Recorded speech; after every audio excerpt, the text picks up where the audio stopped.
मत करुणा सागर महाराज की जय। कैवल धाम की श्री अविचलदास जी महाराज की जय।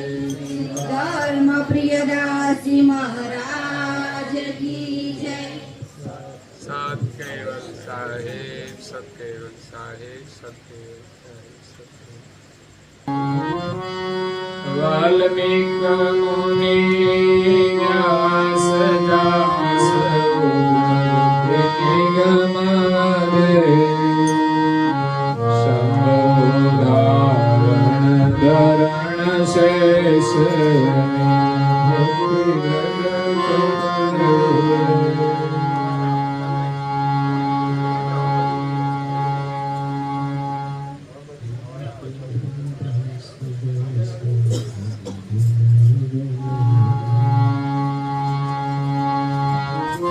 वाल्मीकि मुनि व्यास जास उग्रबोधि निगमावदे शंभुधारण धर शेषयनिन भक्ति दृढ़ चतुर्दय।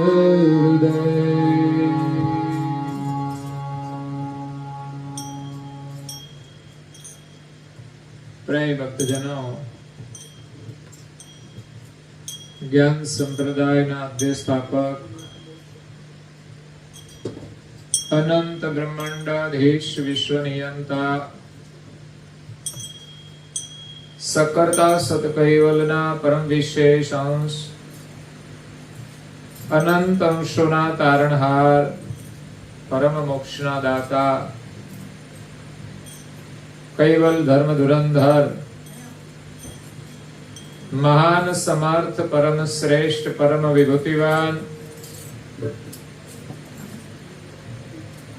परम दयालु परम कृपा निधि सर्वज्ञ दिव्य परम गुरु श्रीमद करुणा सागर महाराज विश्व भरना मनुष्य तनुधारी चैतन्य अंशों ने संबोधिने यथार्थ ज्ञानનો ઉપદેશ આપતા સ્વરચિત જ્ઞાન ભક્તિ વૈરાગ નિરૂપણ ગ્રંથને વિશે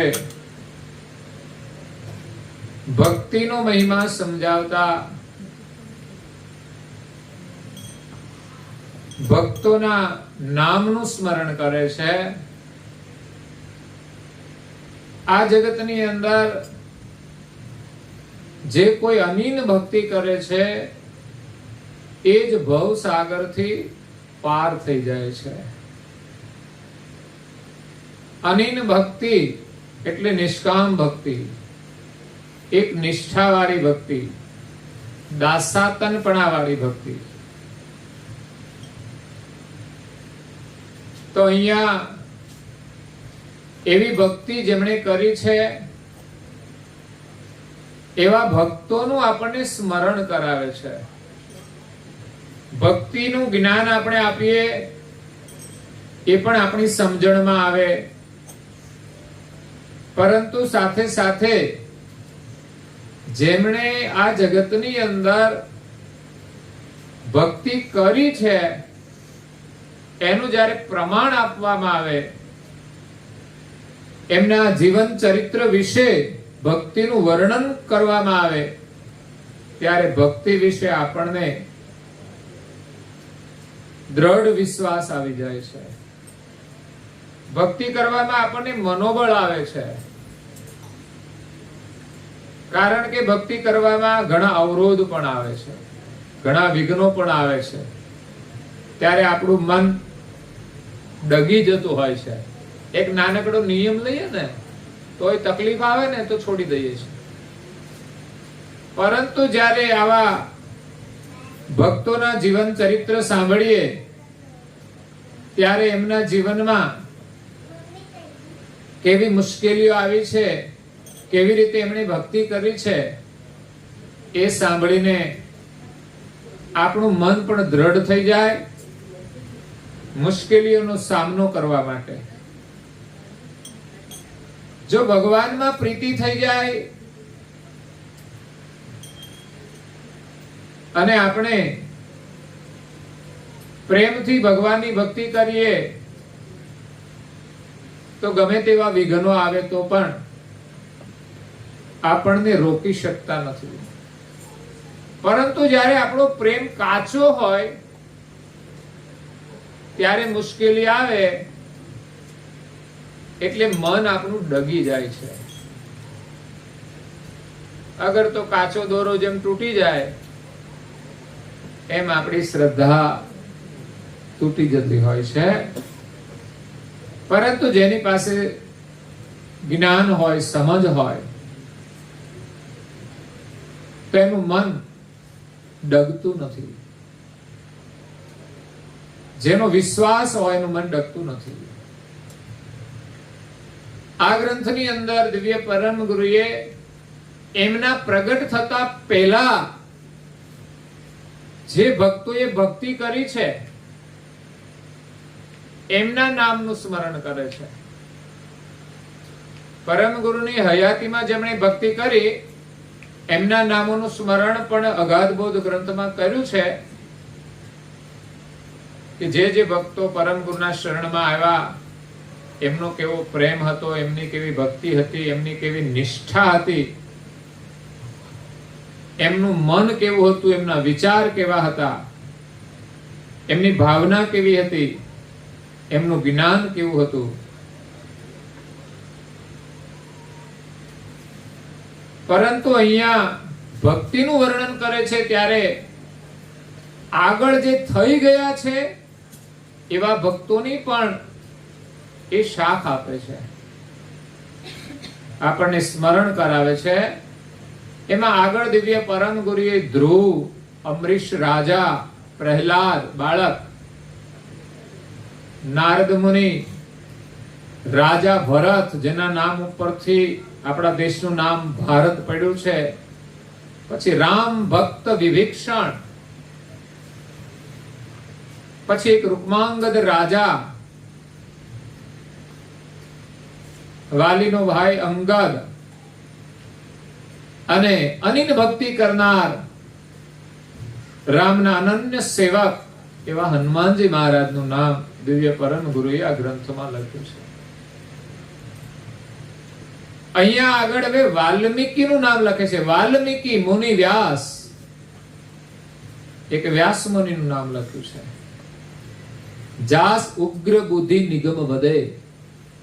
વેદો પણ એમ કહે છે કે એમની બુદ્ધિ બહુ જ ઉગ્ર હતી વ્યાસ મુનિની. શંભુ ધારણ ધરશેષ, શંભુ એટલે મહાદેવ, એમની પણ ભક્તિનું વર્ણન કર્યું છે કે એમણે પણ આરાધના કરી છે, ધ્યાન કર્યું છે, એ પણ સાધના કરે છે. અને ધરણીને ધારણ કરનાર શેષ મુનિ એનું પણ નામ લખ્યું છે. અને કયું અનિન ભક્તિ દ્રઢ ચતુર હૃદય. આ ચારેયના હૃદયની અંદર અનિન ભક્તિ દ્રઢ હતી. દ્રઢ એટલે એ છોડવાની જ નહીં. કોઈ પણ સંજોગોમાં એ ભક્તિ છોડવાની નહીં. કારણ કે ભક્તિ કરે એટલે અનેક વિઘ્ન આવે, છતાં પણ જે ભક્તિ ના છોડે એને દુઃખોમાંથી મુક્તિ મળે છે. જેને આત્મવિશ્વાસ હોય છે કે આ ભક્તિ કરવાથી મારા બધા જ દુઃખોનો અંત આવશે,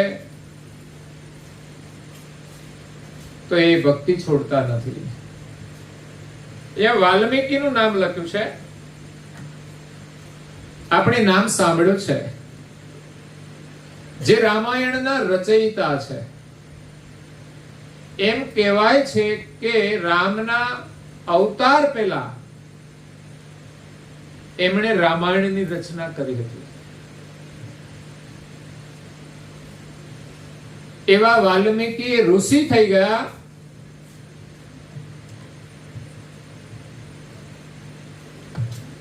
એ વાલ્મીકી ઋષિ અંગીરા જે ઋષિ હતા એના ગોત્રમાં થયા છે, બ્રાહ્મણ હતા. એનું પૂર્વ નામ તો રત્નાકર હતું. આ તો ઋષિ થયા પછી વાલ્મીકી થયા, પરંતુ પહેલા એમનું નામ રત્નાકર હતું. બ્રાહ્મણ હતા, પરંતુ લૂંટારા અને ડાકુઓનો સંગ કર્યો, એનાથી એ પણ લૂંટારા બની ગયા, એ પણ ડાકુ થઈ ગયા. એનું હૃદય પણ ક્રૂર થઈ ગયું. જેવો સંગ તેવો રંગ. એ વાત બહુ જ આપણે ધ્યાનમાં રાખવાની છે. આપણા સુખ અને દુઃખનો આધાર આપણી સંગતિ છે. જેવો સંગ એવો રંગ.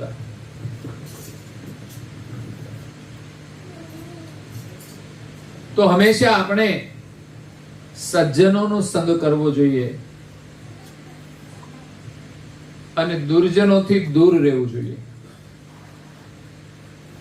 લખીને દૂરજન, જે દુર્જન છે એનાથી દૂર.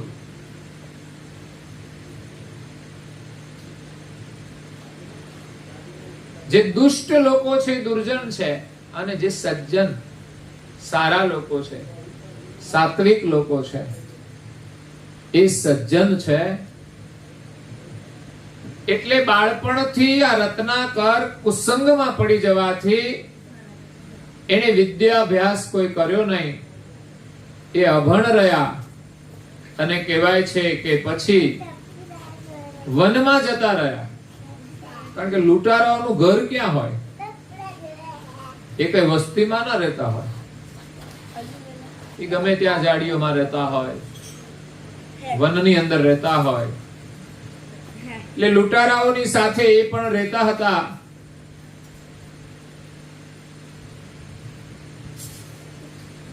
ત્યાર પછી એ પોતાની રીતે એકલા જંગલની અંદર જે કોઈ યાત્રી પસાર થાય, કારણ કે પેલા વાહનો નહોતા, લોકો પગપાળા ચાલીને જતા હતા. તો જંગલના રસ્તા આવે, એમાંથી પણ નીકળવાનું હોય ત્યારે બીક લાગે. આપણી નર્મદા નદી છે, એની પરિક્રમા લોકો કરે છે. એમ કહેવાય છે કે એક સમય એવો હતો કે આગળના વિસ્તારની અંદર બહુ ભયંકર હતો, કે જ્યાં નિર્જન્ય આવે, જ્યાં વસ્તી ના હોય, એવા વિસ્તારમાં લોકો આવા યાત્રિકોને લૂંટી લેતા હતા. ત્યાં બીક લાગતી હતી. અમે યાત્રામાં ગયા હતા, તો એક આશ્રમ છે, ત્યાં એક મુનિ થઈ ગયા. એ મુનિ એ નર્મદાના કિનારે રહ્યા. એનાથી આગળનું જે ગામ હતું એ બધા લૂંટારા હતા. એનો ધંધો છે, પછી એ લોકો કામ ના કરી શકે. એકવાર લૂંટફાટ કરે ને, અને એનાથી જે બધું મળે ને, પછી એ લોકો બીજું કામ ના કરી શકે. પરંતુ આ ઋષિએ ત્યાં આવી તપશ્ચર્યા કરી અને ગામડાઓમાં જઈ અને બધાને સત્સંગ આપી અને બધાને સુધાર્યા. આજે ગામ બધું સારું થઈ ગયું છે. હવે ક્યાંય આ લૂંટફાટની ફરિયાદ નથી, કારણ કે અત્યારે તો હવે સરકારી તંત્ર થઈ ગયું, એટલે એને સુવિધા મળી જાય. એમ અહીંયા રત્નાકર જંગલની અંદર લૂંટફાટ કરે છે. જે કોઈ યાત્રી નીકળે એને પકડે અને એની પાસે જે કઈ ધન માલ હોય એ લૂંટી લે, અને કોઈ ન આપે તો એને મરણની શરણ પણ કરી દે. પછી મળે કે ના મળે, પરંતુ આવી રીતે એ બીજાને દુઃખ આપીને, મારીને એ લૂંટફાટ કરી અને પોતાના પરિવારનું પાલન પોષણ કરતા હતા. જ્યારે રત્નાકર લૂંટતો હોય ત્યારે જે યાત્રિકો હોય એની આગળ કરગરતા હોય છે. અચાનક જે લોકો આવા લોકોના સકંજામાં આવી જાય ત્યારે શરૂઆતમાં તો એ વિનંતી કરે, પ્રાર્થના કરે, છતાં પણ એને છોડે નહીં. એ લોકો ભયભીત થઈ જતા અને એની પાસે જે કંઈ હોય આપી પણ દેતા કે અમને જીવતા છોડો, અમે બધું જ આપી દઈએ. એટલે એ બધું લૂંટી સોનાના દાગીના હોય, કિંમતી વસ્તુઓ હોય, એ ઘરે લઈ જાય અને ઘરવાળા પણ ખુશ થઈ જાય. બસ અમારે તો બધું ખાવા પીવાનું જોઈએ, ગમે ત્યાંથી લાવો. તમે કોઈ પૂછે છે તમે ક્યાંથી લાવો છો, કેવી રીતે લાવો છો? ઘરમાં ખબર હોય 2 નંબરનું આવે છે તો પણ કોઈ ના પાડે નહીં. બસ આપણે તો મોજ મજા જોઈએ, પણ એનું પરિણામ સારું નથી. ખોટા માર્ગેથી આવેલું ધન ક્યારેય માણસને સુખ શાંતિ આપી શકતું નથી. કદાચ વસ્તુ આપે, સગવડ આપે, સાધન આપે, પણ સુખ અને શાંતિ નથી આપતું.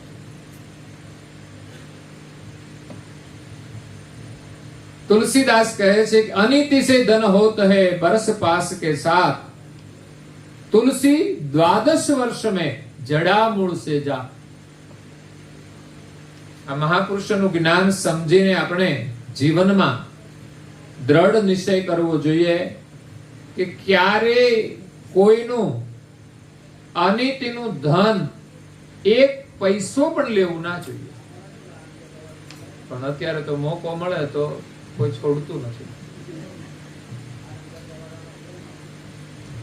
કેટલા મોટા ગોટાળા થાય છે, ભ્રષ્ટાચારો થાય છે, લાખો કરોડોના. નાના માણસો નાનું કરે, મોટા મોટું કરે. પરંતુ આપણને એક વિશ્વાસ હોવો જોઈએ કે જીવનમાં ખોટા માર્ગેથી મેળવેલી કોઈ પણ ચીજ આપણને સુખ આપી શકતી નથી.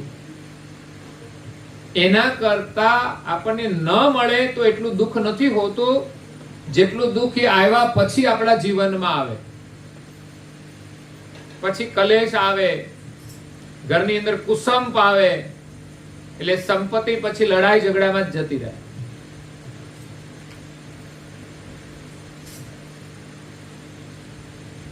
આઝાદી પહેલા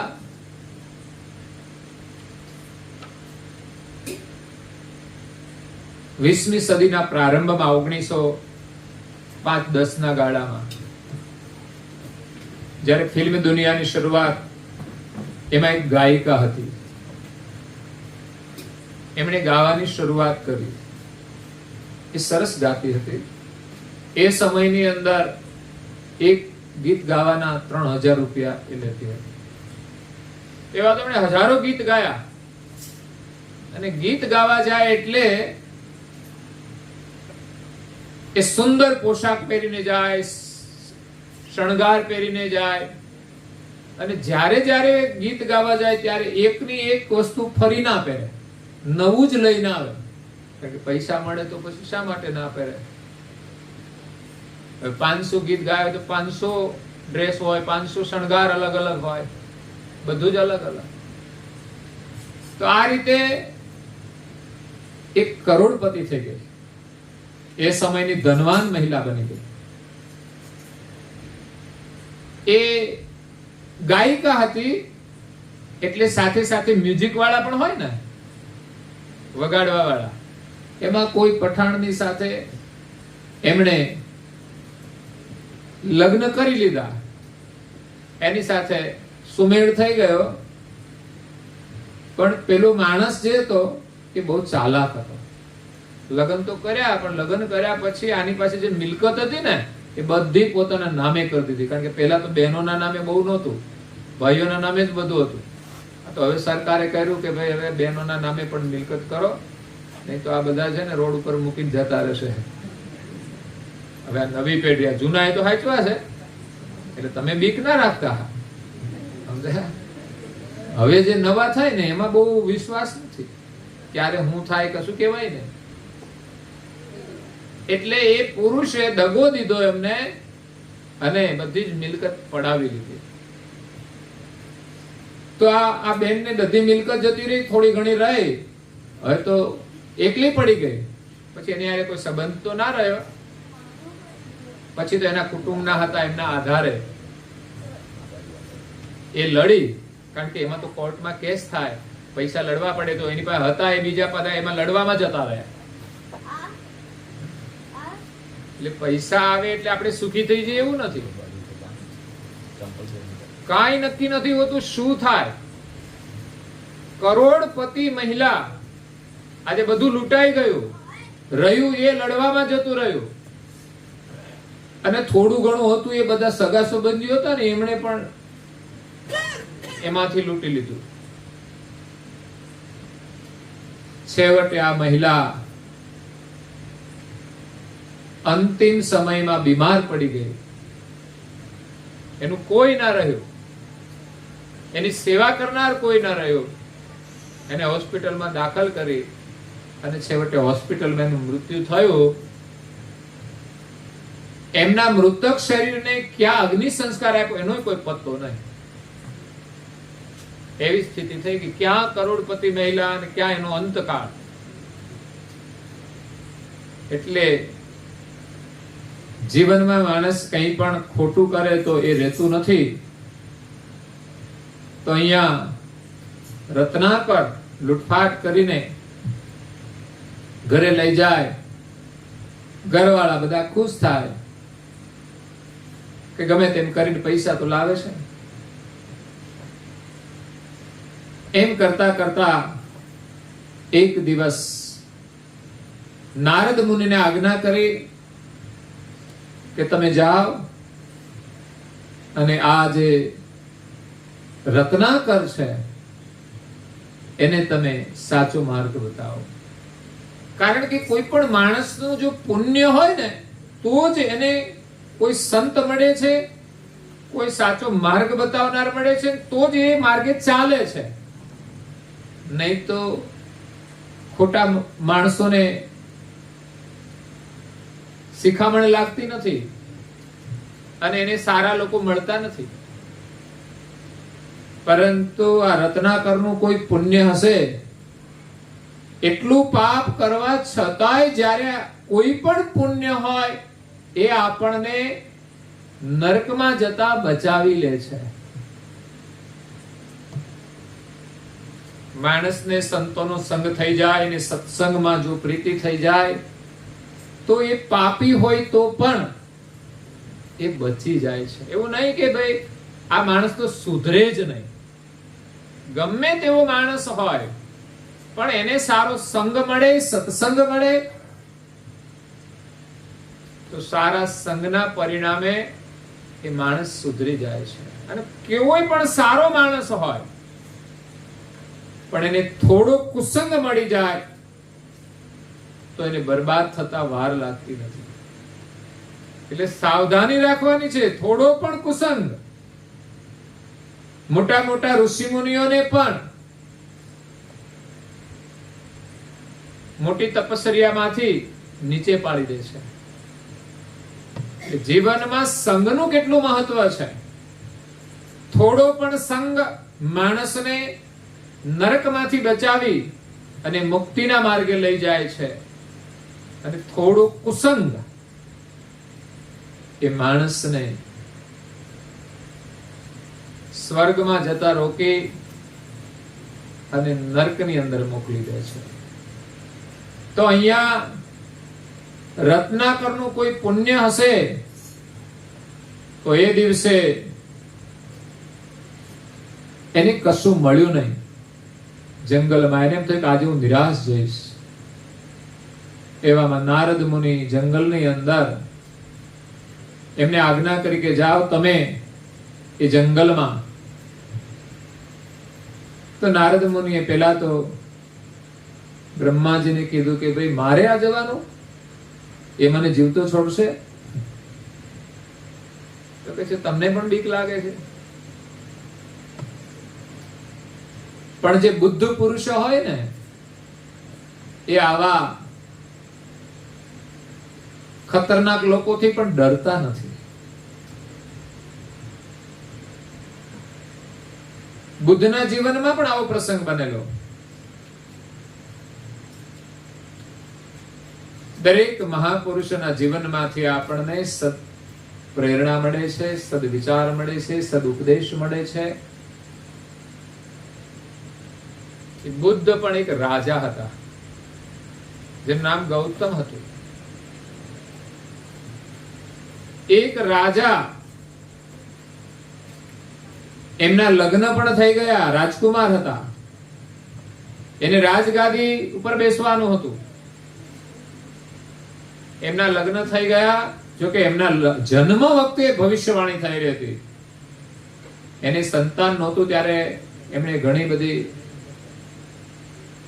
સાધના કરી, પ્રાર્થના કરી, અને જ્યારે પુત્ર રૂપે ગૌતમનો જન્મ થયો ત્યારે આકાશવાણી થઈ, ભવિષ્યવાણી કોઈ મહાત્માએ આપી કે તારો પુત્ર કાં તો મોટો રાજા બનશે અને કાં તો યોગી થઈ જશે. હવે રાજા બનવું સારું કે યોગી બનવું સારું?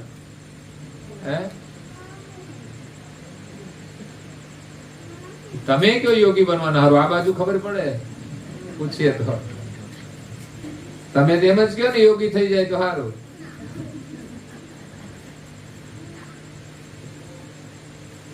કહે છે બધા યોગી થઈ જવું સારું, પણ કોઈ થતા. બધાને રાજા જ બનવું છે, બધાને શેઠ બનવું છે, બધાને ધનવાન બનવું છે, પણ કોઈને સંત ફકીર કે સંન્યાસી યોગી નથી બનવું. યોગી જેવા રાજ કોઈ નથી, યોગી રાજ.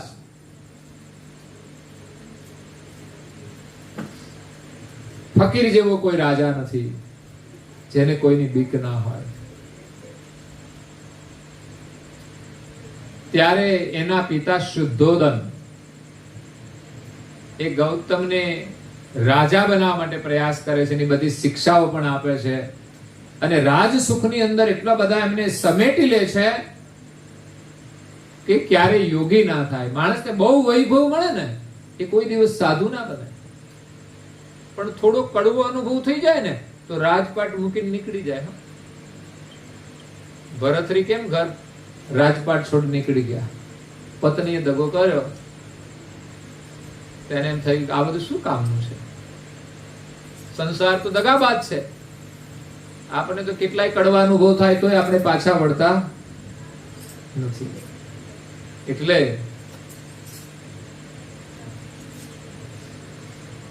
અહીંયા ગૌતમ એ પ્રથમથી જ ભક્તિભાવ વાળો માણસ છે. એમનું મન ભક્તિભાવ વાળું છે, એટલે પ્રજા એને કોઈ દુખી જોવે તો એને ક્યાંય ચેન ન પડે. એક તો રાજા હોય એટલે પહેલી સમસ્યા તો એ કે સામ્રાજ્ય વધારો, બીજાની સામે લડાઈ કરો. પરંતુ આ ગૌતમને કોઈની સાથે લડવું પસંદ નહોતું, કોઈને મારવા પસંદ નહોતા. કારણ કે કોઈને મારીને મળેલું રાજ એ આપણને સુખ શાંતિ આપતું નથી એવું એ માનતા હતા. અને એ વાત સત્ય છે. કેટલાય રાજાઓ થઈ ગયા, કેટલી લડાઈઓ કરી, સુખી રહ્યા,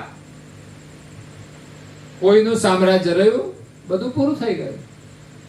કે કોઈનું રાજ કાયમ નથી, રાખવું તો ન્યાયથી રાખવું. અંગ્રેજો આવ્યા આપણા ઉપર રાજ કરવા માટે,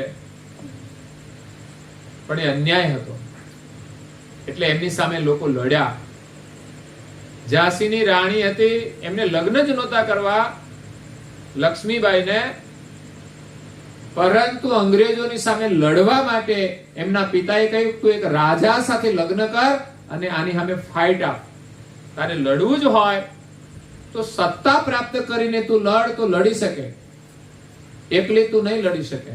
પણ હિંમતવાળી હતી, એકલી હતી તો પણ અંગ્રેજોનો ધ્વજ ઉતારીને એમણે ભારતનો ધ્વજ ફરકાવ્યો, ભગવો. પછી રાજા સાથે લગ્ન કરીને કેટલાય ષડયંત્રો કરીને પણ એ અંગ્રેજો સામે લડી. એટલે જૂઠની સામે લડવાનું છે. તો અહીંયા ગૌતમના જીવનમાં 4 પ્રસંગ આવ્યા. એ જોઈને એને વૈરાગ થઈ ગયો, એ સંન્યાસી બની ગયા. એક, એમણે એક બીમાર માણસને જોયો. એનું દુઃખ જોઈને એનું હૃદય દ્રવિત થઈ ગયું. ખરેખર આપણું હૃદય એવું કોમળ હોવું જોઈએ, કોઈને દુઃખી જોઈને આપણને દુઃખ થાય અને એના દુઃખમાં આપણે સહભાગી બનીએ. એટલે પરિવારમાં જ આપણે કોઈને દુઃખ ન થાય, અગર કોઈને દુઃખી જોઈએ તો એની મદદ કરીએ. એવું હૃદય હોય તો માણસ કોઈને દુઃખી તો ના જ કરી શકે. પણ આજે ઘરમાં ને ઘરમાં લોકો લડતા હોય છે, એ કેવી રીતે સુખી થાય? એકાબીજાને દુઃખી કરતા હોય છે. 2 જણા લડે ને એમાં કોઈ સુખી હોય? 2 લડે તો 2 દુઃખી હોય. એટલે એમણે એક બીમાર માણસને જોયો ને એને દુઃખ થયું કે આ કેવું દુઃખ છે. કોઈનું દુઃખ હોય, એવું નહીં કે આપણે સુખી એટલે ચિંતા નહીં. બીજાનું દુઃખ જોઈને પણ આપણને ચિંતા થાય કે એને દુઃખમાંથી મુક્ત કરીએ.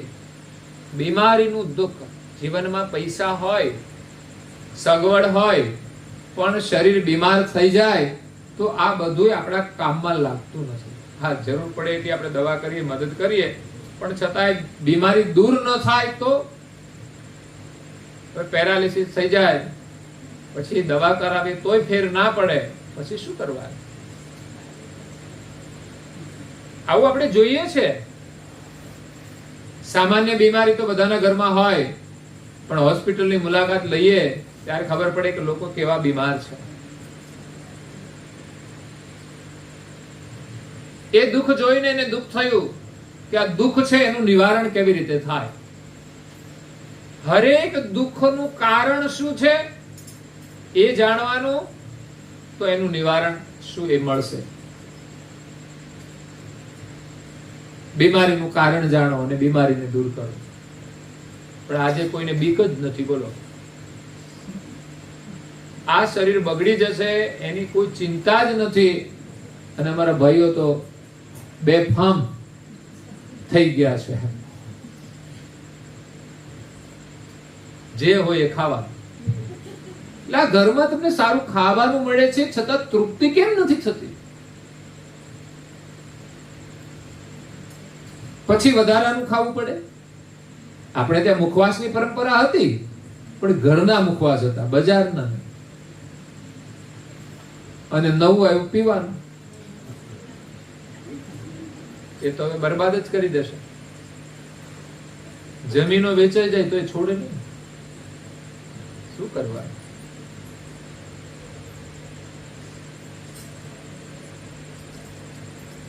બીજું દ્રશ્ય એમણે જોયું, એક વૃદ્ધનું. વૃદ્ધાવસ્થા છે ને બહુ ભયંકર છે. વૃદ્ધાવસ્થામાં લોકો જે દુઃખી હોય છે, પરાધીન હોય છે, શરીર ચાલે નહીં એવી પરિસ્થિતિ, એનું પણ એક દુઃખ છે. ત્યારે ગૌતમને ખબર નહોતી કે આ વૃદ્ધાવસ્થામાં આવું દુઃખ હોય છે. જ્યારે પણ શરૂઆત આપણે પહેલો પ્રસંગ જોઈએ ત્યારે આપણને એમ થાય કે આ શું?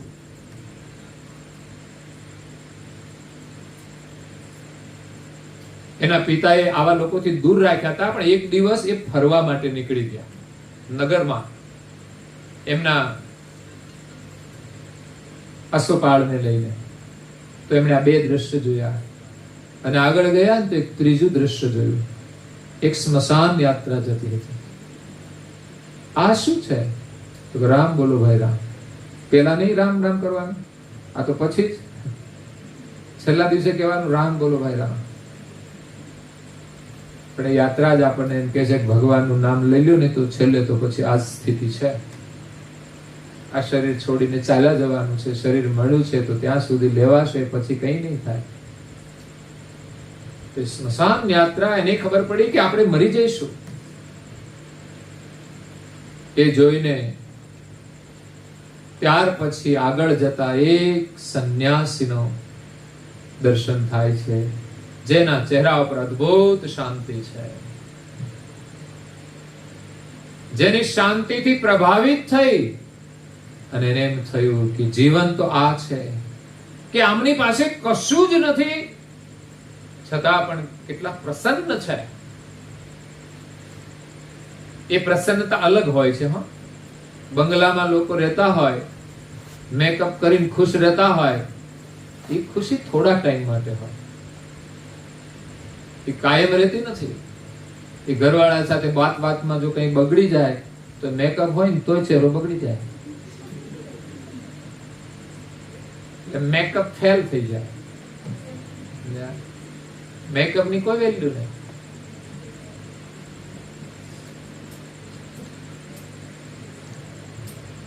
એટલે અહીંયા ચોથો પ્રસંગ બને છે. એક યોગીના દર્શન કરે છે, એમની ચહેરાની સ્ફૂર્તિ જોઈ એનાથી મન એનું આકર્ષાય છે. દર્શનનું મહત્વ જે છે, કોઈ સાધક મહાત્મા હોય, એની સાધનાથી એનું મન પ્રસન્ન હોય, નિર્મળ હોય, પ્રભુ સ્મરણની અંદર મસ્ત હોય, અને મસ્તીના જો દર્શન થઈ જાય ને તો આપણામાં આપણી ભક્તિ પ્રગટ થઈ જાય. એટલે એમના દર્શનથી આપણે પ્રેરણા મળે. એમ આ ગૌતમને 4 પ્રસંગમાંથી પ્રેરણા મળી કે આ 3 પ્રકારના જે દુઃખ છે ને, એ દુઃખનું કારણ અને એનું નિરાકરણ મારે શોધવું છે. અને આ યોગીના ચહેરાની જે પ્રસન્નતા છે એ મારે પામવી છે.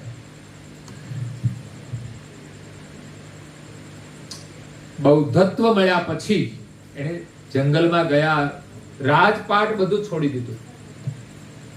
એમને લગ્ન થઈ ગયા હતા, એમને એક દીકરો પણ હતો. આટલી બધી માયા છોડવી બહુ મુશ્કેલ છે. એક માયા રાજની હતી, એ તો એમને પ્રથમથી જ મોહ હતો નહીં, પણ એના લગ્ન એના સંબંધોમાં થતા હતા. મામા ફોઈ હોય સંબંધોની અંદર, તો એમાં એના લગ્ન થયા યશોધરા સાથે. એ પણ સુંદર હતી, સુશીલ હતી, વિવેકી હતી. એટલે લગ્નથી બંને પ્રસન્ન હતા. એમને એક દીકરો થયો, રાહુલ. આપણે પેલો છે એ નહીં હો, એ નામ બહુ ફેમસ છે. તો એટલું દાંપત્ય પ્રસન્ન હતું. આવું જીવન છોડીને કેવી રીતે જાય? માણસને તો ઘરમાં કલેશ ને કંકાસ હોય તો ઘર નથી છોડતા. આ તો સુખ અને સાહેબી છોડીને, એ કંટાળીને નથી નીકળ્યા, ભાગીને નથી નીકળ્યા, એક સત્યની શોધ માટે નીકળ્યા છે. તો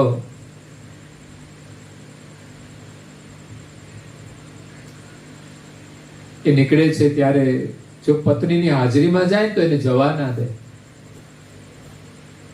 કારણ કે તમારે જંગલમાં જવું હતું તો પછી લગ્ન શા માટે કરે એવી ફરિયાદ આવે, અને કાં તો એની પાછળ પાછળ આવે. અને એ હતી જ એવી, પતિને છોડીને ક્યાંય ના જાય.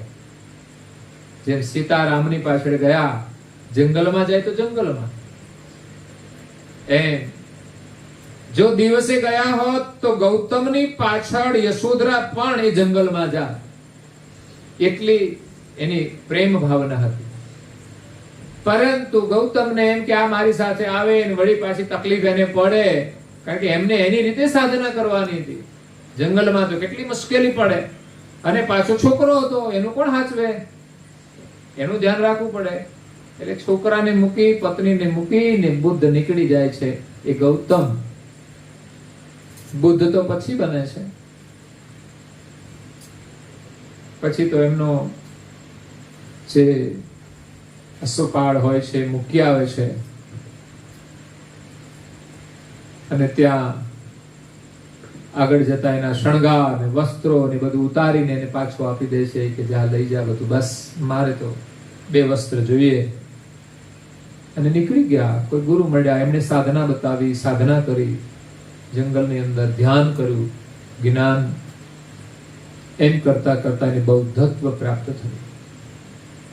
બૌદ્ધત્વ પ્રાપ્ત થયા પછી પાછા વસ્તીમાં આવે છે. એમને એમના પ્રશ્નોના જવાબ મળી ગયા કે માણસે આ બધા જ દુઃખોમાંથી છૂટવું હોય તો પરમેશ્વરનું ધ્યાન કરે, પોતાનું મન છે નિર્મળ કરે. કારણ કે જે કઈ કચરો ભરાણો છે ને બધો એ મનની અંદર ભરાણો છે.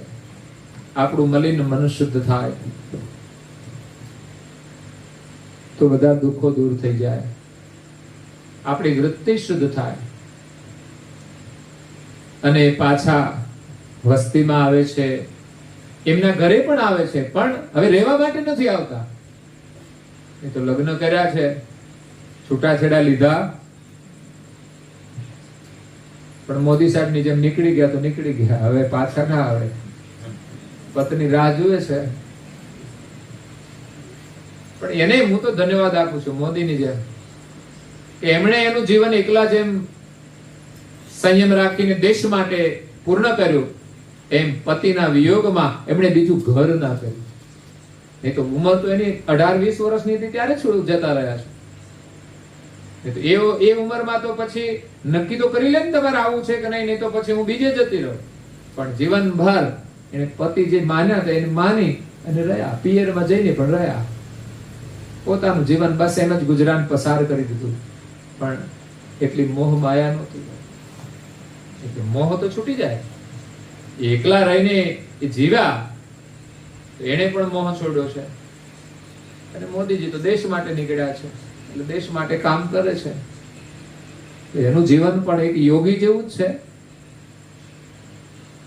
તો અહીંયા ગૌતમ પાછા આવે છે ત્યારે યશોધરાએ બધું સંભળાવી દીધું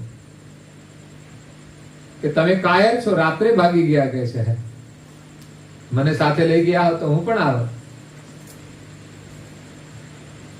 પરંતુ એમણે કહ્યું કે અહીંયા તારી જરૂર હતી અને મારી સાથે આવવાનું ઉચિત નહોતું. પરંતુ જે ગૌતમ ગયા હતા એ ગૌતમ પાછા નહોતા આવ્યા, પણ હવે બુદ્ધ આવ્યા હતા. એ ગૌતમ નહોતા રહ્યા. એનું દર્શન કરતા જ એની પત્ની પણ ખુશ થાય છે, પ્રસન્ન થાય છે. પ્રસન્ન થાય છે એટલું જ નહીં, એ પણ એ જ માર્ગે ચાલી નીકળે છે. એનો પણ સમય થઈ ગયો, નહીં તો એને સંન્યાસ કદાચ મળે કે ના મળે. પરંતુ બુદ્ધે સાધના કર્યા પછી એને બૌદ્ધત્વ મળ્યું અને એનો બોધ મળ્યો. એના બોધથી એ યશોધરા પણ સંન્યાસના માર્ગે નીકળી જાય છે ભગવા પહેરીને. અને એટલું જ નહીં, એમનો જે લાલ છે નાનો, એ હશે 15 વર્ષનો, કારણ કે સાધના કરીને આવ્યા તો મોટો થઈ ગયો હોય. એનામાં પણ એ સમજણ આવી ગઈ, મારે પણ બુદ્ધ બનવું છે. વિચાર કરો, આખો પરિવાર, એનું કલ્યાણ થઈ ગયું. પણ એનો સમય હોય ને સમજીને કરે તો થાય. પણ પતિ ભાવથી જો પાછળ નીકળી જાય તો મુશ્કેલી. બુદ્ધ નીકળ્યા હતા એ સાધના માટે નીકળ્યા હતા. જ્યારે યશોધરાને પ્રેમ હતો પતિ સાથે, પણ પતિના મોહથી જો નીકળી જાય તો મુશ્કેલી. અને ગૌતમને પણ એમ થયું કે કંઈક કદાચ મારી સાધનામાં કંઈક અવરોધરૂપ બને, એટલે એમને ઘરે છોડીને ગયા હતા. એના જીવનનો એક પ્રસંગ હતો કે એ ગામડે ગામડે બધાને બોધ આપતા હતા. તો એક દિવસ એક ગામની અંદર બોધ આપી અને પછી આગળ જાય છે. ત્યાં જંગલનો રસ્તો હતો. તો ગામના લોકોએ કહ્યું કે ભંતે, તમે એ માર્ગે ના જશો. બુદ્ધે કહ્યું કેમ? તો એ માર્ગે અંગુલીમાલ નામનો ભયંકર રાક્ષસ રહે છે, એ કોઈને જીવતા નથી જવા દેતો. અને જે કોઈ મળે એને મારી અને આંગળીઓ કાપી અને એ આંગળીઓનો હાર પહેરે છે. આવો શોખ હતો. પરંતુ આ તો બૌદ્ધ હતા. હવે એની અંદર મૃત્યુનો ભય રહ્યો નહોતો. આ છે જ્ઞાન દશા. આપણે તો છે ને એ કઈક ગિલોળી નીકળે ને તોય ભાગી કરે. હો રાડો પાડવા માંડે લોકો. એ કઈ કરડે તો કઈ મરી ના જવાય, પણ આપણે તો બીએ જ છીએ એટલા. હવે આઝાદીની લડાઈ લડી શકે ખરા? ગરોળીથી ડરતા હોય એ આઝાદીની લડાઈ લડી શકે? તો એનામાં કોઈ ભય નહોતો, એટલે એ નિર્ભયતાથી એ રસ્તે નીકળી ગયા. એમને અંગુલીમાલ રાક્ષસ મળ્યો. એને માણસની ગંધ આવતી, ત્યાંથી જ આમ ગુસ્સામાં આવી જતો. જેવા બુદ્ધ ને જુએ છે ત્યાંથી એમના સામે આવીને ગુસ્સામાં આવી જાય છે. જેમ જેમ નજીક આવે છે એમ એનો ગુસ્સો વધતો જાય છે. પરંતુ જ્યારે એકદમ નિકટ આવે છે ત્યારે જોતો જ રહી જાય છે કે આજ સુધી એવું નથી બન્યો કે મારી સામે આવે ને માણસ ગભરાય નહીં, રડે નહીં. આજે પહેલો પ્રસંગ હતો કે મારી સામે આવવા છતાંય એ પ્રસન્ન છે, ત્યારે એની અસર એના ઉપર પણ પડે છે.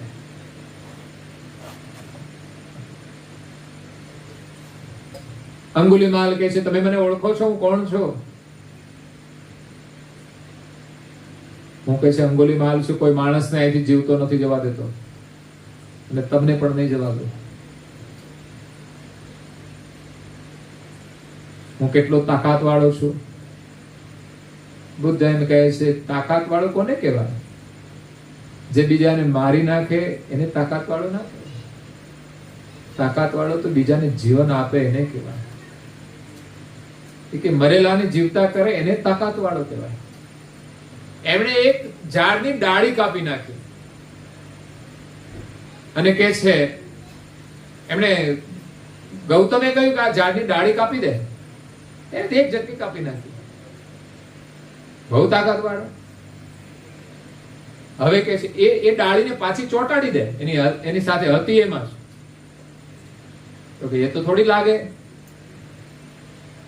તો પછી તું તાકાત વાળો નથી, તું વિનાશનું કામ કરે છે.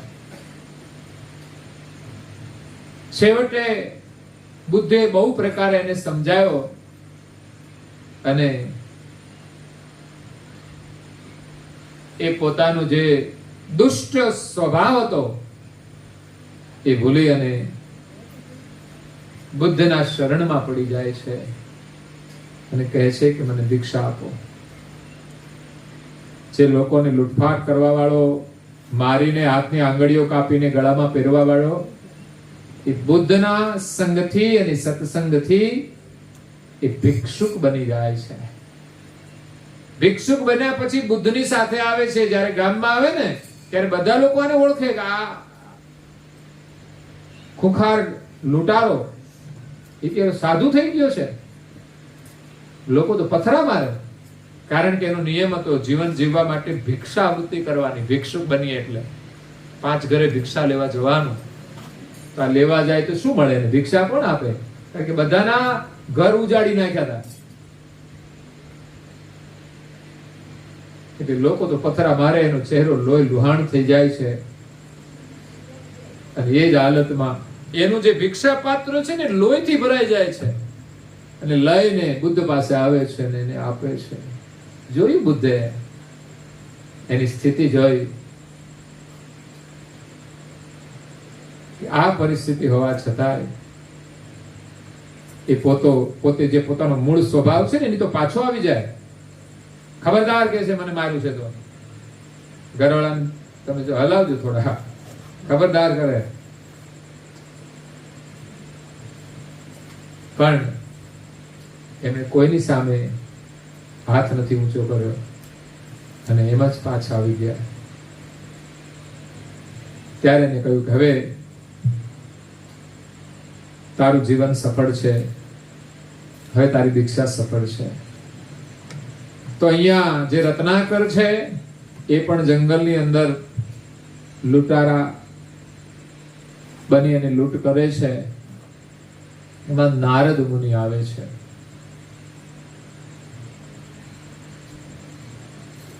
નારાયણ નારાયણ કરતા કરતા જો કે રત્નાકર તો એના સામે થાય છે કે શિકાર મળી ગયો. આખો દિવસથી આજે કશું મળ્યું નતું, પણ છેલ્લે છેલ્લે જતા જતા એક શિકાર મળી ગયા. જોયું તો નારદ મુનિના હાથમાં તો વીણા છે. એની પાસે શું મળે? અને વીણાનું આવે શું? કઈ જ ના આવે. તો ગળામાં ફૂલોનો હાર હતો, માથામાં વેણી બાંધેલી હતી, જેમ તમે બાંધો છે.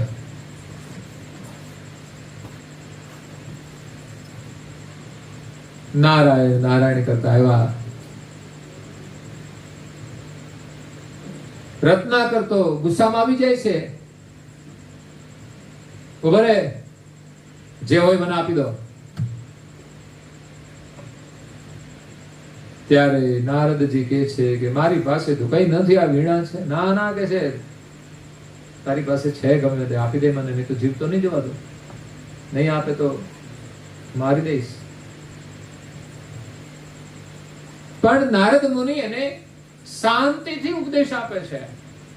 આજે આ રત્નાકરને પણ એમ થાય છે કે આજ સુધી કોઈ માણસ એવો નથી જોયો કે મારી સામે આવીને આટલો આમ પ્રસન્ન રહે, નિર્ભય રહે.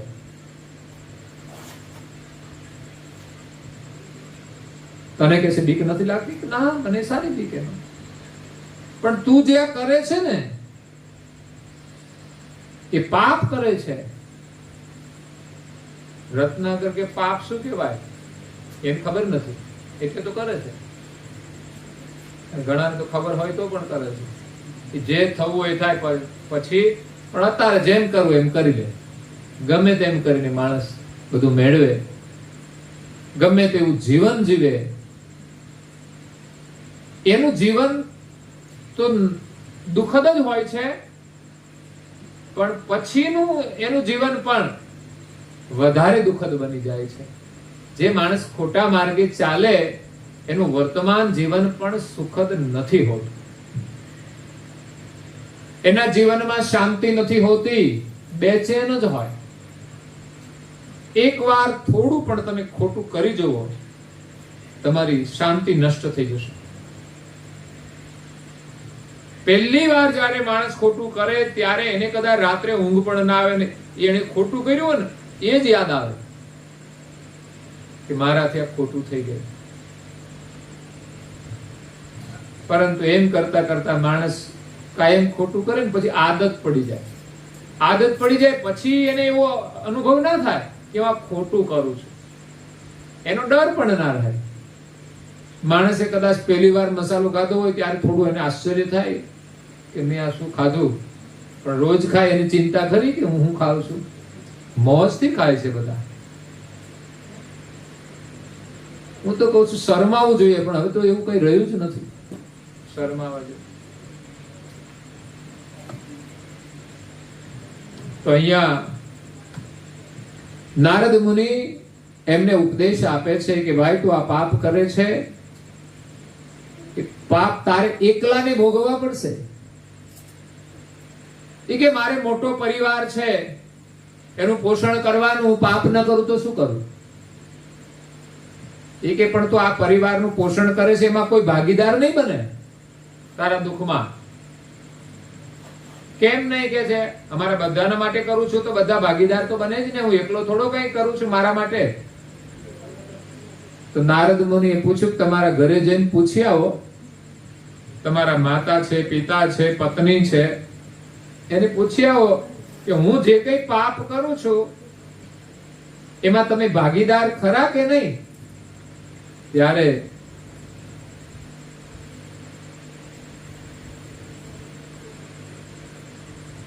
રત્નાકર કહે છે કે હું ઘરે જાઉં એટલે તમે તો છૂટા થઈ જાય ને ભાગી જાવ, છૂટવાનો ઉપાય કરો છો તમે કે ના એવું નથી, તમને વિશ્વાસ ના આવે હું અહીં જ ઉભો રહીશ. પણ કોઈને વિશ્વાસ આવે? તમને વિશ્વાસ ન આવે તો મને આ ઝાડ સાથે બાંધીને જાઓ. દોડું તો એની પાસે હતું જ. એટલે રત્નાકર કહે છે હું દોડું એટલે જ રાખું છું તમારા જેવાને બાંધવા માટે.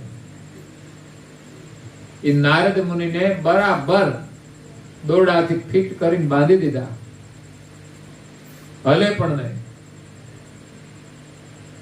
તો પણ નારદ મુનિ તો મસ્તીમાં છે, હાથમાં એની વીણા છે ને કીર્તન કરે છે નારાયણ નારાયણ. ત્યાં કોઈ દુઃખ જ નથી. જ્યાં હરિનું નામ લે ને ત્યાં કોઈ દુઃખ નથી. એટલે આ પરમ ગુરુએ પણ એમના નામો લખ્યા છે. નારદ મુનિનું નામ પણ લખ્યું છે અને અહીંયા વાલ્મીકીનું નામ પણ લખ્યું છે. પણ એ વાલ્મીકીનો ઇતિહાસ છે રત્નાકર. તો એ રત્નાકર નારદ મુનિને બાંધી અને ઘરે જાય છે દોડતો. ઘરે લોકો જુએ છે કે આજે કશું લઈને આવ્યા નહીં, તમે કે હાવ ખાલી હાથે આવ્યા. એ પછી પણ પેલા મારી વાતનો જવાબ આપો કે હું જે કઈ લાવું એમાં જે પાપ થાય એમાં તમે ભાગીદાર ખરા કે નહીં? પિતાએ ના પાડી કે ના અમે એમાં ભાગીદાર નહીં. માતાએ પણ ના પાડી કે અમે એ પાપના ભાગીદાર નહીં. પાપ તું કરે છે તો તારે જ ભોગવવાના. ત્યારે એને એમ લાગ્યું કે મા બાપ એ સ્વાર્થી છે. કોઈ મા બાપ પાપમાં સહભાગી નહીં બને. છોકરો પાપ કરે એમ કહે છે કે અમે તારા પાપમાં ભાગીદાર, તો તું પાપ કર્યા જ કરે. મા બાપ એમ નથી કહેતા તું પાપ કરીને લાવે, તારી ફરજ છે અમારું પોષણ કરવાની. તો સારી રીતે લાવે તો અમે ક્યાં તને ના પાડીએ છીએ, પણ તું પાપ કરીને લાવે તો તું જવાબદાર છે. આપણા છોકરા કશું ખોટું કરે તો આપણે એમાં ભાગીદાર નહીં બનીએ, એને બહાર કાઢવા પ્રયાસ કરીશું. પછી ન કરે તો વસ્તુ અલગ છે. પત્નીને કહ્યું તું તો મારી ભાગીદાર ખરી કે નહીં? માતા પિતા તો છૂટી જાય પણ તું તો ભાગીદાર ખરી ને? તો કે ના, તમારું કાર્ય તમે સંભાળો, મારું કામ હું કરું છું. તમે જે કઈ લાવો છો એમાંથી હું તમને બનાવીને ખવડાવું છું. એ હું સારી રીતે કરું છું, મારી રીતે નિષ્ઠાથી, ધર્મ સાથે રાખીને. તમે જે તમારું કામ કરો છો એમાં જે કઈ ખોટું કરો એના ભાગીદાર તમે, હું સહભાગી નહીં. કે બધાનાથી નફરત થઈ ગઈ કે આ બધા તો સ્વાર્થી છે, તો પછી મારે હવે મારું જ કરવું જોઈએ. એમ કરીને એ નીકળી ગયા, પાછા જંગલમાં આવ્યા અને નારદ મુનિને મળ્યા. નારદ મુનિએ જોયું કે ઉપદેશની અસર તો થઈ લાગે છે ચહેરા ઉપરથી, કે ચહેરો એનો ઉતરી ગયો. આવીને ચરણમાં પગે લાગે છે. ખરેખર નારદ મુનિ તમારી વાત સાચી છે. સંસારમાં કોઈ આપણા સાથી નથી. આપણે એમના માટે કરીએ છતાં એ આપણામાં ભાગીદાર નહીં. એટલે સ્વાર્થી સંસાર છે. એમણે કહ્યું કે પેલા આ રસી તો છોડતું. એટલે રત્નાકરે પછી નારદ મુનિને રસ્સીથી મુક્ત કર્યા અને કહ્યું કે તારે જો આ રસ્તેથી પાછા વળવું હોય તો હું તને માર્ગ બતાવું છું, એક મંત્ર આપું છું. જે મંત્રના જાપથી તું આ ખોટા માર્ગેથી છૂટી અને સત્યના માર્ગે ચાલીશ. અને સત્યના માર્ગે ચાલ્યા પછી તું એક મહાન બની જઈશ.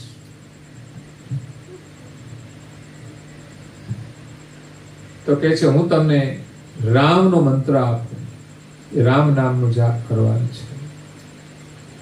પણ મેં પાપ જ એટલા કર્યા છે ને એટલે મારાથી રામ નામ લેવાશે નહીં. જો પાપનું પરિણામ એવું છે ને કે જે માણસ પાપ કરે ને એ ભગવાનનું નામ લેવાનું હોય તો તમે જોજો, તમે ભજન ગાજો, એ બોલી જ નહીં કે ધીમું ધીમું મોટું હલાવશે ને તો બેહી રહે. કેમ કે અંદર ભર્યું છે એવું ને એટલે નીકળવા જ ના દે અવાજ. અને અમારી બહેનો જો ઊંચા અવાજે ગાય, કારણ કે એને કોઈ બીક જ નહીં. અને ભાઈઓ અમારે મસાલા ખાય ને એટલે અવાજ જ ના નીકળે. ખબર છે આપણે બોલીએ ને અને તમે બોલો તો તમારા મસાલા છૂટી જાય, એમાંય ના નહીં, પરિણામ આવશે. કારણ કે જે મુખ દ્વારા હરિનું નામ લેવાય પછી એ મુખમાં કચરો રહેશે નહીં, એ કચરો તમારો કાઢી નાખશે. એટલે હું કહું છું તમે પ્રયાસ કરો સારું કરવા માટે, પરિણામ આવશે જ. એટલે એમણે કહ્યું મારાથી રામ નામ નહીં લેવાય. ત્યારે નારદ મુનિ તો રામ નામ ના લેવાય તો મરા તો થાય ને, મરા તો બોલાશે ને. આયેગા તો મરા, એ તો હતું આવે મારે અને મરે, તો મરા તો બોલાશે. એ મરા શરૂ કર્યું એટલે મરા એ મરામાંથી રામ થઈ ગયું. એમાંથી પણ એને સમાધિ લાગી ગઈ, નિષ્ઠા વાળો હતો માણસ. એટલે નારદ મુનિના મંત્રમાં વિશ્વાસ રાખીને એ તો બેસી ગયા. તે ઉભા જ ના થયા. સાધના એવી હોય છે, બેસી જાય ને પછી છોડે ને. અને આપણે તો બેસતા જ નથી ને બેસે તો બેચેની શરૂ થઈ જાય.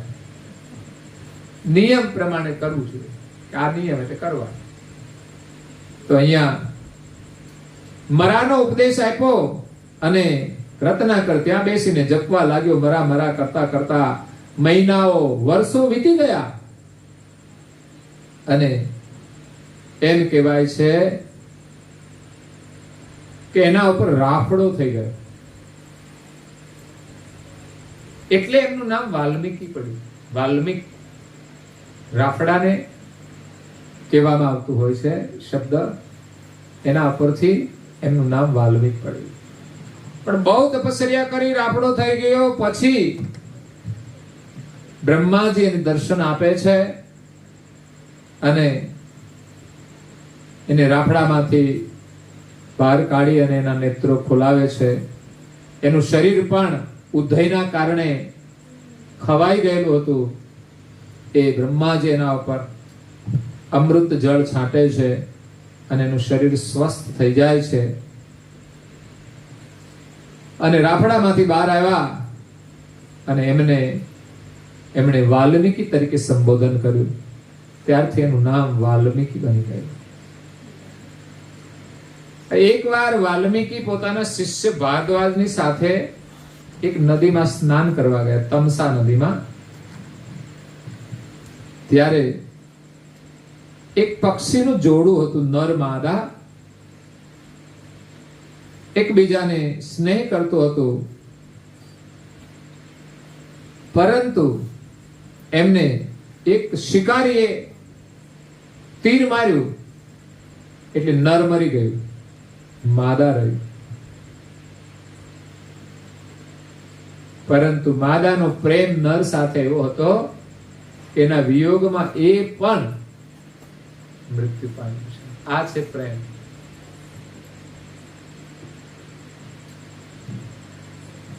ત્યારે આ દ્રશ્ય જોઈ અને જે વાલ્મીકી ઋષિ હતા એમને થયું કે આ મોટો અધર્મ થયો છે. એ જે માદા હતી એ પણ મરણને શરણ થઈ જાય છે. તો કારણ વગર એમને મારવામાં આવ્યું, એ શિકારીએ માર્યું. ત્યારે એમણે એ શિકારીને કહ્યું કે તે વિના અપરાધ હત્યા કરી છે એટલે તને ક્યાંય શાંતિ નહીં મળે. અને એ તો સીધી જ વાત છે. કારણ વગર કોઈને આપણે મારીએ કે હેરાન કરીએ તો આપણને શાંતિ કેવી રીતે મળે? ત્યારે ત્યાં એમને કહ્યું કે તમે જે વાક્ય બોલ્યા છો ને એ સત્ય થઈ જશે. એ વાલ્મીકી ઋષિ હતા અને એમણે આ દ્રશ્ય જોયું કે આ ખોટું થયું અને એમણે શિકારીને કહ્યું કે તું ક્યાંય સુખી નહીં થા. ત્યારે બ્રહ્માજીએ કહ્યું કે તમે જે બોલ્યા છો એ સત્ય થઈ જશે. અને એ પણ કહ્યું કે તમે રામચંદ્રજીના જીવનનું જે ચરિત્ર છે એનું નિર્માણ કરશો,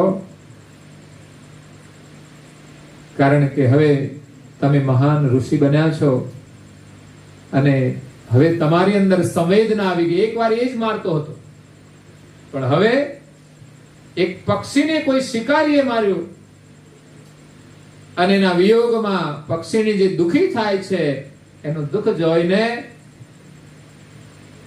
એમણે શિકારીને કહ્યું કે તું જીવનમાં સુખી નહીં થાય, કારણ કે તે બહુ મોટો અપરાધ કર્યો છે.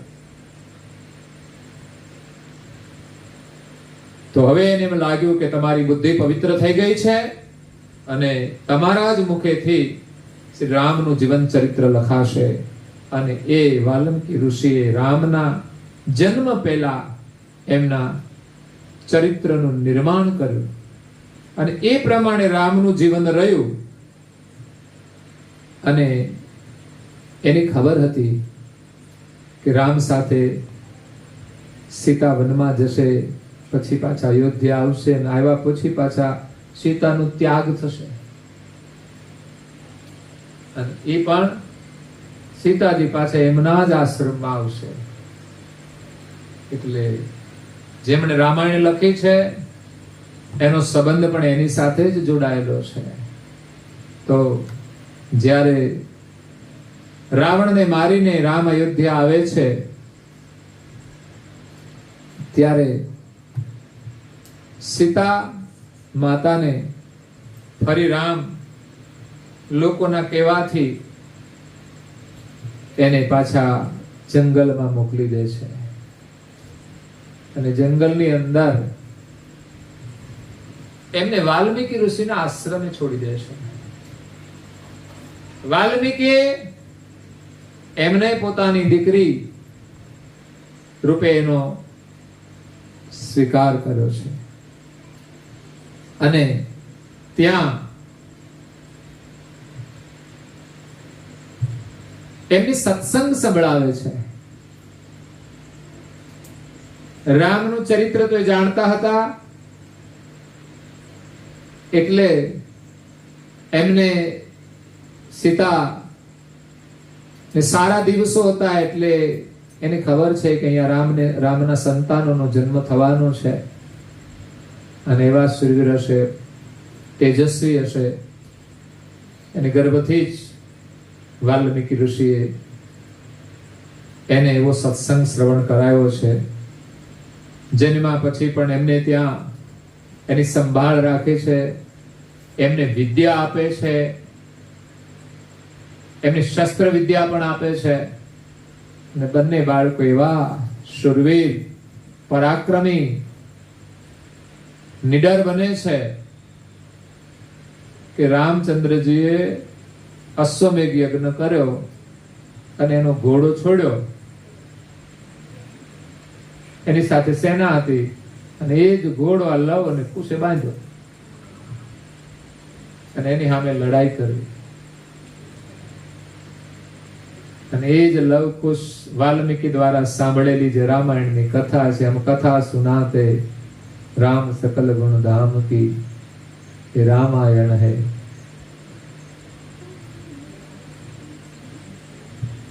તો એ રીતે આ વાલ્મીકીનું જીવન કેવું હતું ને કેવું થઈ ગયું અને કેવી રીતે થયું એક ચમત્કાર છે.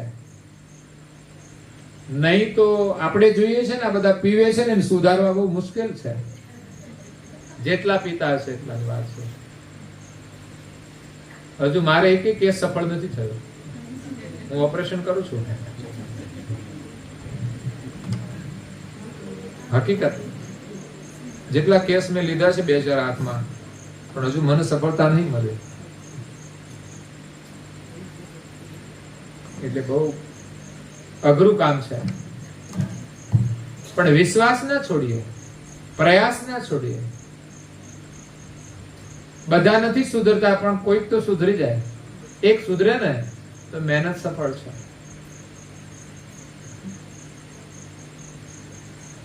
અને એ સ્વીકારે તો સુધરે. કોઈ પણ બીમાર દર્દી હોય દવા પીવે તો હાજો થાય ને, પણ પીવે નહીં તો શું હાજો થવાનું. એટલે વાલ્મીકીજીને રામની અંદર પુત્રનો વાત્સલ્ય ભાવ છે.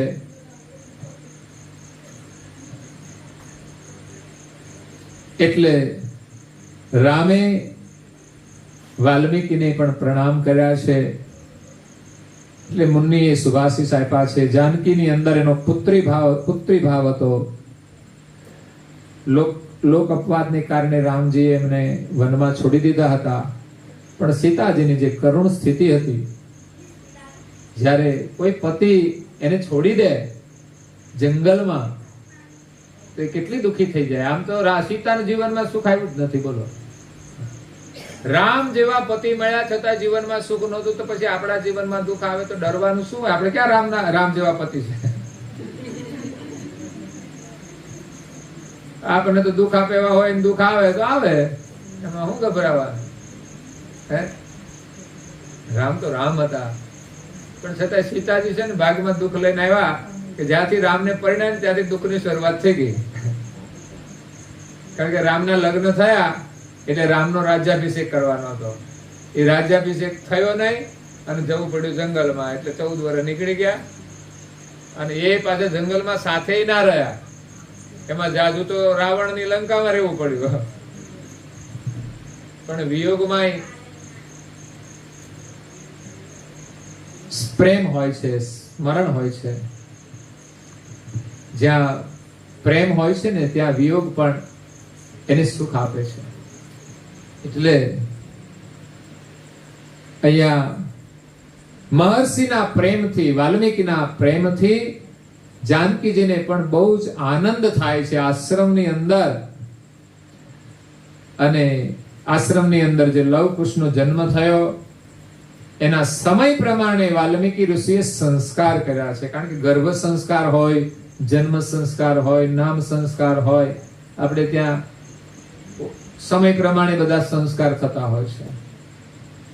એમ ઋષિ મુનિએ ત્યાં આશ્રમની અંદર સમય પ્રમાણે એને સંસ્કાર આપ્યા, શાસ્ત્રો ભણાવ્યા, રામાયણનું રહસ્ય એમને સમજાવ્યું. અને ત્યારે એ બાળકોએ અશ્વમેઘના જે યજ્ઞનો જે ઘોડો છે એની સામે એમણે લડાઈ કરી અને રામનો મેળાપ થયો. જે આવ્યા ને બધાને પરાસ્ત કર્યા. છેલ્લે રામ આવ્યા ને, કારણ કે એને રામના દર્શન કરવાના હતા. અને આ બાજુ સીતાજી અંતે છેલ્લા દુઃખમાં એમ કે છે કે જમીનની અંદર સમાઈ જાય છે. કારણ કે હતી તો એ પૃથ્વીની પુત્રી, જનક રાજાને પૃથ્વીમાંથી મળેલી હતી. એ રામના જીવનમાંથી, સીતાના જીવનમાંથી તો પ્રેરણા મળે છે. એ જીવન ચરિત્રનું નિર્માણ કરનાર જે વાલ્મીકી છે એનું જીવન પણ અદ્ભુત છે, એમની ભક્તિ પણ અદ્ભુત છે. કે એક લૂંટારાના માર્ગેથી ભક્તિનો માર્ગ પકડવો એ કોઈ સહેલું કામ નથી, બહુ જ કઠિન છે. પણ એકવાર પકડાઈ જાય ને તો પછી છૂટે નહીં. તો અહીંયા કરુણાસાગર બાપજીએ વાલ્મીકીજીનું નામ લખ્યું છે કે એની ભક્તિ અદ્ભુત હતી, અનિલ ભક્તિ હતી. એવી ભક્તિ આપણે પણ કરવાની છે.